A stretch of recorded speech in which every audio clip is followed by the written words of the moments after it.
ose të realizosh një ambient të sigurt, që nuk ka të bëj me më vjen leku për ta blerë shtëpinë, apo më dhurohet shtëpia. Universi nuk ka kufi. Kështu që ti nuk e di, ti mund të kërkosh lekun për të blerë shtëpinë, për shembull, do të manifestosh paran, po në të vërtetë do të ndjen një nesigurisë, dhe mund dikush të të dhurojë një shtëpi, një gjysh apo një daje stër largët, të bëj të gjesh një testament të tij që të ka dhuruar një shtëpi. Edhe një herë, universi nuk ka kufi, kështu që dhe nuk është aq i vogël sa që mendojmë ne. Ne mendojmë gjën brenda kopshtit tonë, ndërsa universi është shumë i madh, edhe mundësitë që ka janë të panumërta. Po marrëdhëniet, dashuritë, a mund t'i manifestojmë një person specifik? A mund të manifestojmë? Prap jemi tek e njëjta gjë. Ne manifestojmë mënyrën se si ai person do na trajtojë, se si do ndjehemi me atë person, se si do jetë ajo lloj lidhjeje. Manifestojmë prap atë që ndjejmë, jo figurën e personit. Ti mund të kesh në mendje një figurë apo një tip femre, le të themi, me flok të zeza, me sy të zeza etj, edhe në momentin që ti e gjen atë ndjesi që ti kërkon, të vjen nga një femër bjonde me sy blu. Ti nuk manifeston bjonden me sy blu, ti manifeston ndjesinë që ajo të jep. Ndjenjën e shtëpisë, ndjenjën e familjes, ndjenjën e të qenit në ekuilibër me njëri tjetrin. Ato manifestojmë, jo personin fizik. Si mund ta dallojmë manifestimin nga vetë sugjerimi dhe motivimi personal? Besoj se vetë sugjerimin do të thuash edhe vetë sugjestim, domethënë që ta sugjestojmë veten, ti themi vetes që kjo gjë po bëhet realitet.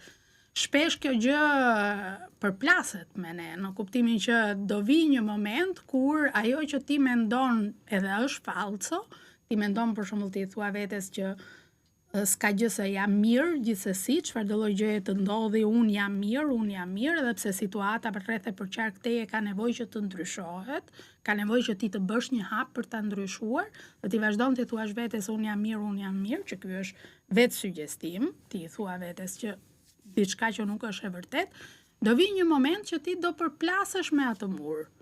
Do të duket në realitet, do ta përplasësh kokën në një problem që do të thotë që shiko se ajo që je duke menduar nuk është realitet.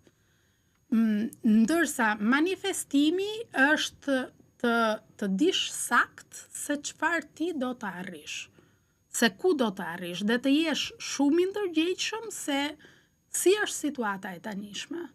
Sugjestimi zakonisht është të mos jesh i ndërgjegjshëm për situatën e sotme, ndërsa manifestimi fillon nga ndërgjegjësimi për situatën e sotme. Cilat janë gabimet më të zakonshme që ne bëjmë kur manifestojmë? Të mos jesh i imt në kërkesën tënde. Le të themi për shembull që ti kërkon një shtëpi të madhe, mund të vijë një shtëpi e madhe në mes të pyllit që nuk të hyn në punë për asnjë gjë, sepse në këtë moment ti nuk je në gjendje as ta ristrukturosh, as të shkosh të jetosh atje, edhe nuk ke kërkuar atë, po ti ke kërkuar një shtëpi të madhe, dhe universi di që po të jep një shtëpi të madhe, ndërsa ti duhet të jesh sa më i imtësishëm në atë që kërkon. Ti duhet të dish edhe se ku po e kërkon atë shtëpi, apo se çfarë ndjenje do të japi ajo shtëpi, se sa shpesh do kthehesh në atë shtëpi, për shembull të kthehem çdo natë në këtë shtëpi të madhe që unë imagjinoj. Këto gjërat më të imta, sa më i imt të jesh, sa më i qartë të jesh, sa më i sakt të jesh në atë që kërkon, aq më shumë di universi se çfarë të dërgoj. Këtu gabojmë më shumë. A ka rëndësi momenti, koha gjatë ditës, vendi ku ne manifestojmë? Po edhe jo, nuk është në çdo moment që ti ke një kohë të lirë për të bërë pak meditime dhe për të ëndërruar, le të themi, për të imagjinuar atë që do të arrish, është e mirë.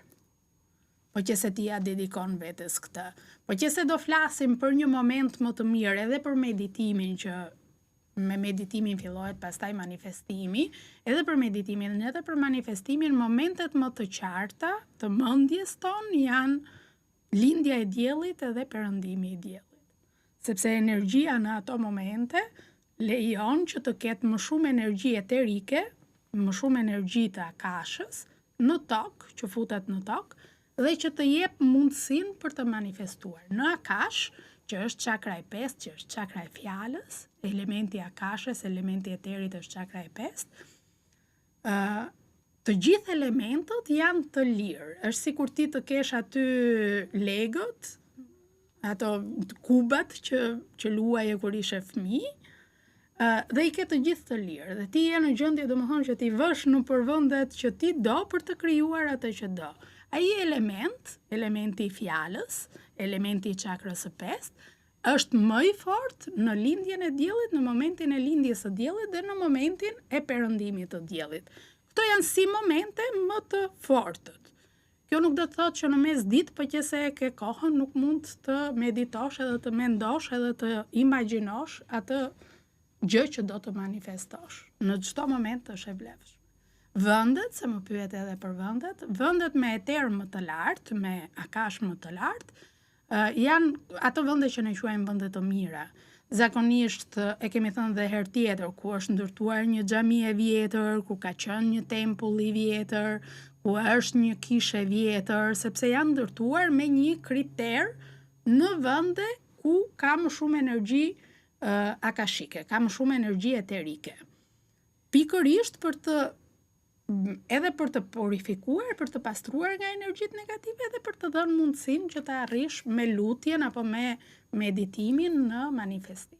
Sa kohë duhet sipas jush që një person që mediton të shikojë ndryshime tek ajo që bën?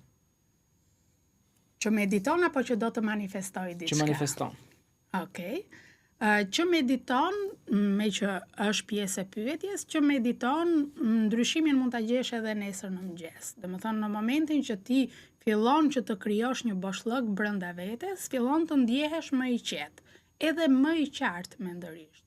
Që fillon të japi një qëllim vetes, një qëllim për ta manifestuar, zakonisht mund të kalojnë nga le të themi një muaj, minimumi një muaj për të arritur një diçka edhe fare të vogël, në edhe 2 apo 3 vjet nga momenti që ti ke filluar të mendosh se si të arrish në atë qëllim. Sepse duhet edhe dal nga dal të bësh një hap.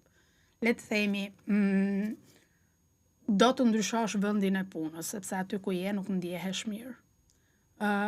Ajo që të jep vendi i punës së re, apo ajo që ti do për vendin e punës së re, është një emocion qetësie, të paktën me kolegët, le të themi, një diçka të thjeshtë. Për të arritur në atë, duhet që të fillosh gjithsesi të kërkosh diçka, por nuk lëvize, asnjëri s'do vi të ta ofrojë. Kështu që ajo kohë që duhet edhe për të bërë disa hapa, që të paktën të jesh e hapur në një rrugë të re.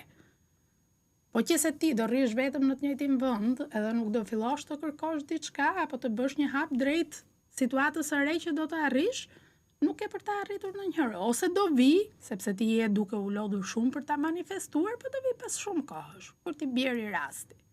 Dikujt që do vi të thotë shiko se kam një vend pune për ty. A mendoni që ndryshimi më i madh ndodh tek vetja, tek ne? Pra duhet ndryshojmë një herë veten dhe më pas shikojmë frytet që mund të na jap manifestimi që ne bëjmë? Është një shprehje që e përdorin shumë në Amerikë, besoj, këta mjeshtrit e manifestimit, që unë dhe jam dhe nuk jam shumë dakord. Është fake it until you make it, do të thotë që bëj sikur ti ke arritur diçka për derisa t'ja arrish ta bësh atë gjë.